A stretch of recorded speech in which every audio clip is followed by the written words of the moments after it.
Hello, my name is Gene Flannery, and I've been a missionary with World Indigenous Mission since 1982. So for a long time, depending on what year, of course, you're listening to this at.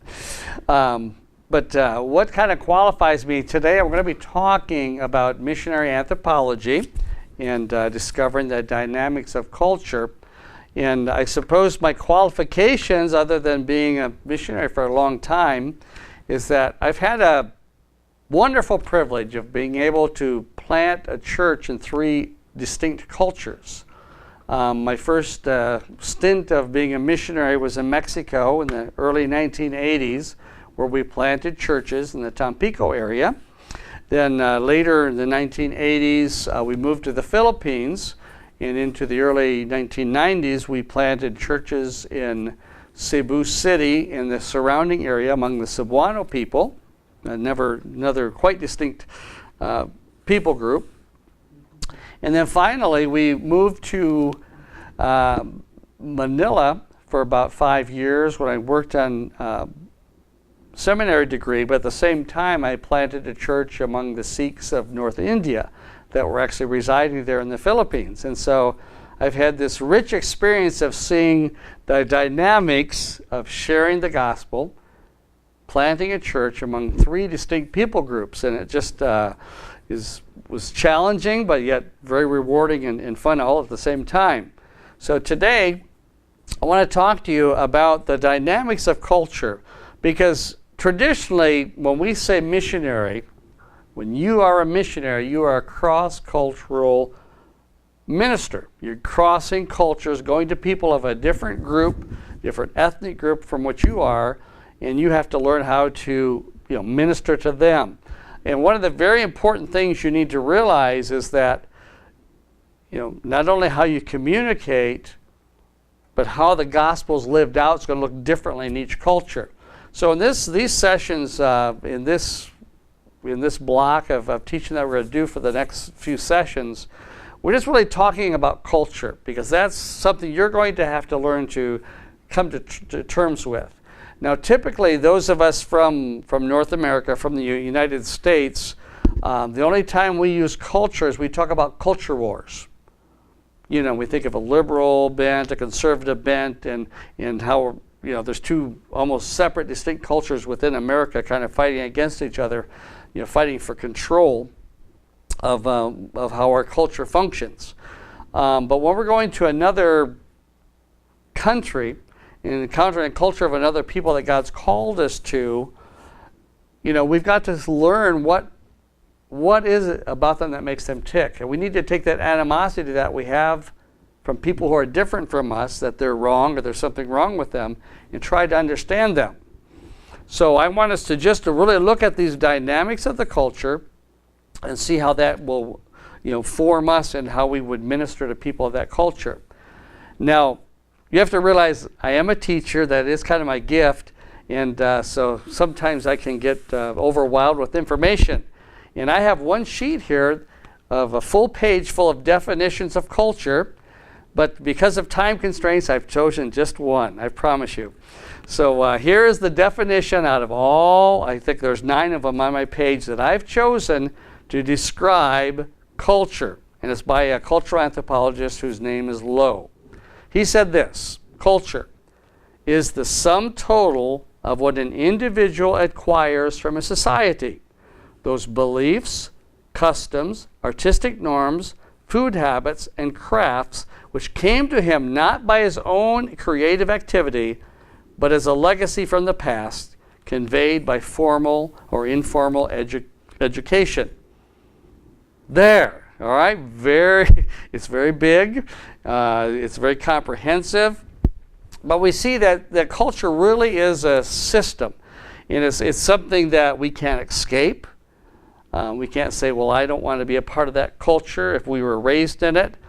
And someone could object and say, well, but I'm an individualist. I don't subscribe to any particular culture. Well, that's not totally true, because you grew up in one. You learned values from people that were around you. People are social creatures. We learn from one another. We're formed by one another. And I many times will just say culture is pretty much like either a current of a river or a tide in the ocean. Now, I don't know if you've ever had that experience before of swimming in the ocean. But I remember when there's strong currents in the ocean, there could be times you'll be out swimming if you're really having fun.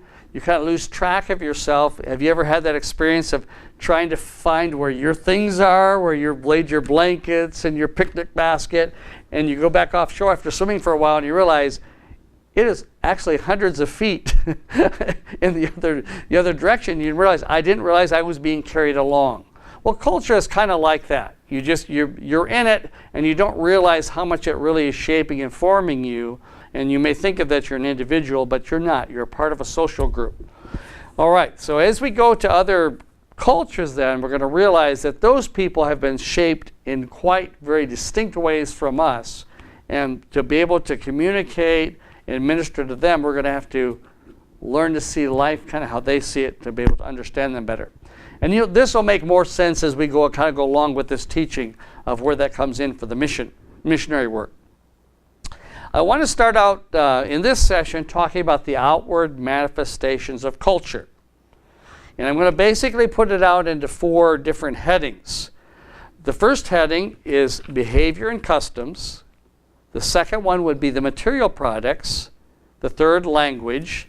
And the fourth, religious symbols and cultural emblems. So what I call those are the outward manifestations of culture. So those are the things that you're going to see right away. They're going to be very obvious. Some person going on a short-term mission trip or going on vacation to another culture, these are going to be all the things they're going to be able to observe just immediately about another culture. So let's just start out, and we'll just kind of take each one of those apart in this session. First of all, behavior and customs. Culture teaches us how to behave and the customs that we're going to follow. Now just think about, if you would make a comparison between a Japanese person from Japan and a person from America. When they first get together, the American wants to shake their hand, the Japanese will actually bow. Will bow like that. When they go to eat a lunch together, the American will want to use a fork and a spoon. The Japanese will use chopsticks. When they want to sit down together, the Japanese will sit on the floor, the preferred position, where an American, of course, would sit in a chair. If you go to a Japanese home, you would be expected to take off your shoes. You go to the American home, you keep your shoes on and walk straight in. And then when you go to bed at night, Americans like a platform we call a bed.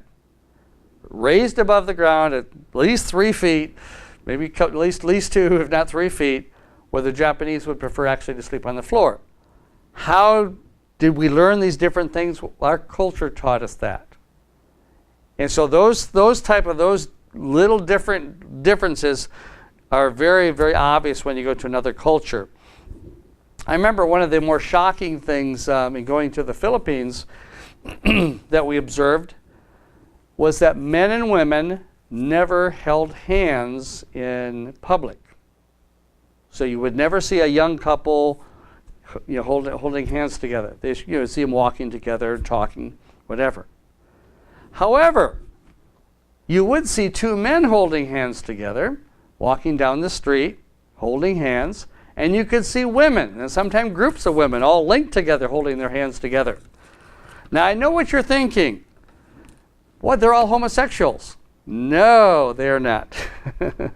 That's the culturally accepted way.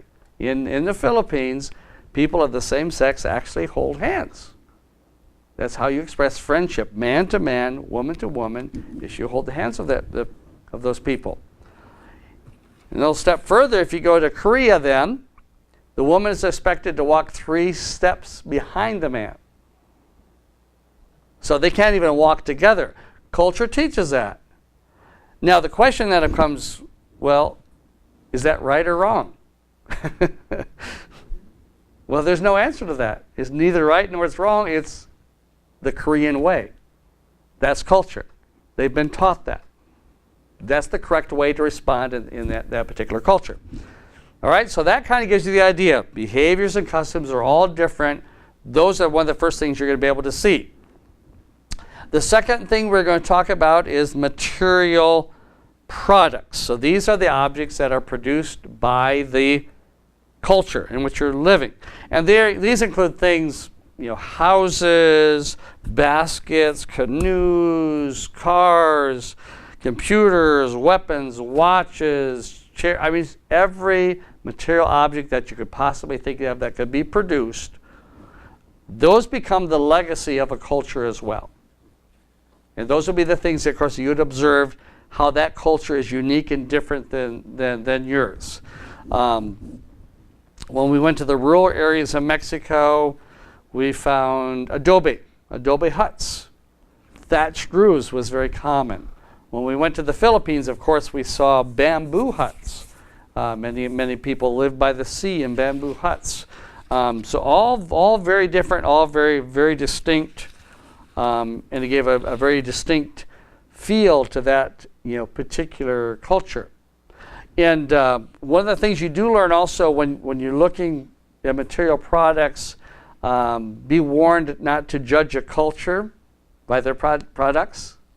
Like this is civilized, this is uncivilized. I remember when I taught missionary anthropology at the Asian Center for Missions in Manila, for one of my sessions, I would use the movie The Gods Must Be Crazy. I don't know if you've ever seen that movie before, but it's really a funny take on culture clash, two cultures coming together and how that clashed. Now, typically, of course, going in, you have the prejudice that the white people from Johannesburg, from the great western city of Johannesburg, are the civilized people, and they're going out into the countryside of Africa and meeting with the uncivilized tribal people, the Bushmen. But as the film unfolds, and this, of course, what makes it such a great film as movie, is you realize, no, it's the white people who are uncivilized, and it's exactly the bush people who are the civilized people who live in general harmony with one another and don't have all these conflicts that all the white people do. So it's a hilarious take of cultural clash and turning the bias around where who really is the civilized people. So that's kind of it. But it's so easy to judge cultures based on the material products that they produce, and that's not a good indicator. Now, the third obvious manifestation of culture that we encounter, of course, is the language.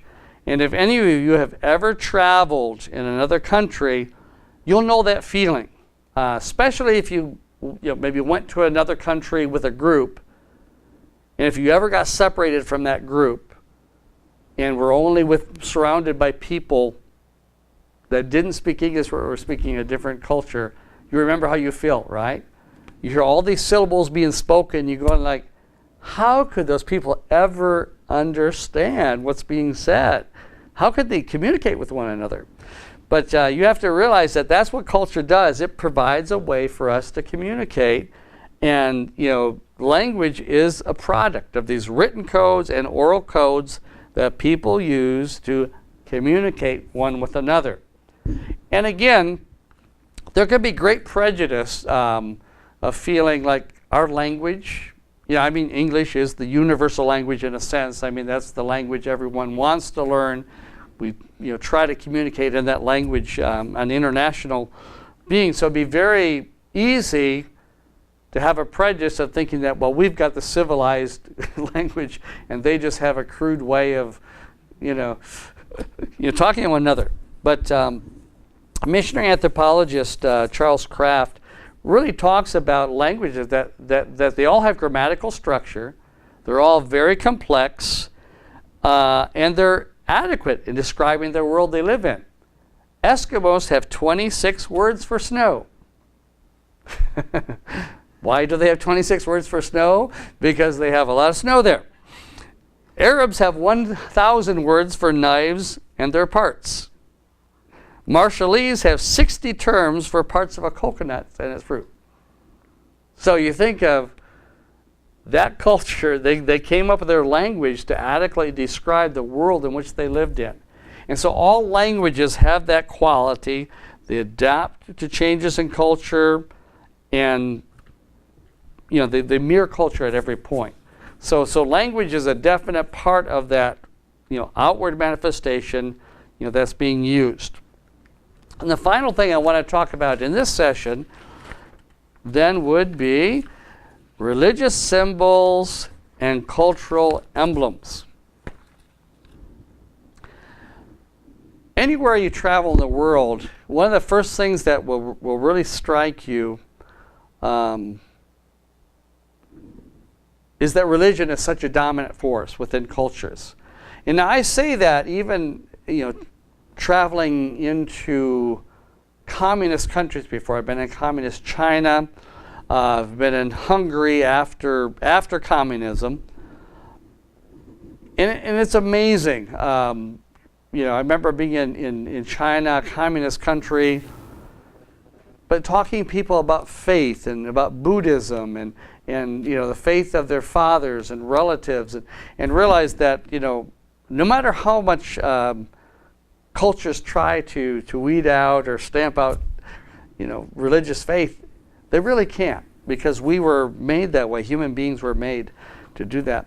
But one of the distinctive memories that I have was from traveling in India, is because it really is a land of many faiths. I mean, 5 major world religions were birthed in India.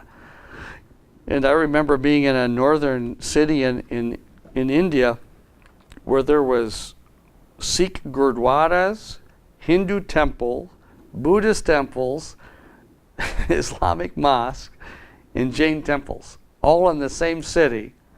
And it wasn't a real big city, and it's in the mountains. And in the morning, at 5 o'clock in the morning, every one of those places, I forgot to say Christian churches, all had megaphones and started their prayer time all at 5 o'clock in the morning. Amazing, amazing experience to be jolted out of your sleep, go out on the balcony of your hotel, and to hear all these different religions calling to you to wake up the faithful to pray. And of course, they're all kind of in competition to each other. But symbols and emblems are pasted kind of throughout culture, and you'll learn a lot. But let's talk about a religious symbol such as the cross. Now, what does the cross mean for you? You're American. You grew up in America. What does the cross conjure up for you? What is your emotional feelings and sentiments when you see a cross? Now, for most Christians, that's usually a great appreciation. You think of God's forgiveness, God's love just certainly kind of shines out to you through that. But what does that same cross mean in Islamic culture? Now think about that for a moment. When a Muslim sees a cross, how do they feel about it? They think of these evil people that are trying to destroy their culture. They may even think back to the Crusades, rape and pillage. That's what they associate with the cross, the very same symbol. And I remember I had a Jewish friend a few years back, and we were just talking, and he was talking about the marriage of his daughter. And he said she found a reception hall that she really liked and wanted to rent. And so she asked her dad if it was okay, seeing he was footing the bill. And he came in, and he saw Christian crosses kind of scattered throughout the building. And he says, "No, I will not rent this hall unless all those crosses are taken out of there." And it was so surprising for me because, here he was a friend. He knew I was a Christian. I knew he was a Jew. But yet he would have such a strong reaction against a symbol that, for me, It's very meaningful, for the Christian cross, but so for him, it just filled him with such hatred, because of course he was thinking of the Holocaust. Christians, Lutheran Christians killing Jews. And so the cross for him, he says he could not have a celebration with a symbol of the cross in it. So, you think about the emotions that become embedded with these religious symbols and cultural emblems that have great meaning to the people. You've got to learn to respect those, right? You have to learn to honor and respect what those people have. Just think about even our own culture, the Stars and Stripes. Anytime you see the American flag, what that means to you. Well, each nation, every nation has their own flag, their own emblems that have a great meaning for them. They lived and died for their country, and so, you've got to learn, to respect that. And I still remember going to my first Independence Day in Mexico and celebrating, Mexican independence. And it seemed a little bit strange to be there as an American, but nobody else seemed to mind they were there. But it was just so interesting to be there. And I remember that was our first country God sent us to, and just that thought that came to me, wow, they're just as proud of their country, love their country just as much as I love America. And I don't know why that was so surprising to me. Because, I just think that, well, everybody loves America. Everybody wants to come here to my country. So they must all hate their own countries or not like them as much as I do. But to realize, no, that's not true. They love their countries. It's where God has placed them. And so you need to, when you go to these different cultures, you need to look at what are the emblems that are so very meaningful for them, and be very careful and cautious how you treat those symbols. Certainly treat them with respect. But then also begin to look beyond the meaning to what it really means to them. And that will help you prepare you to be a better cross-cultural minister.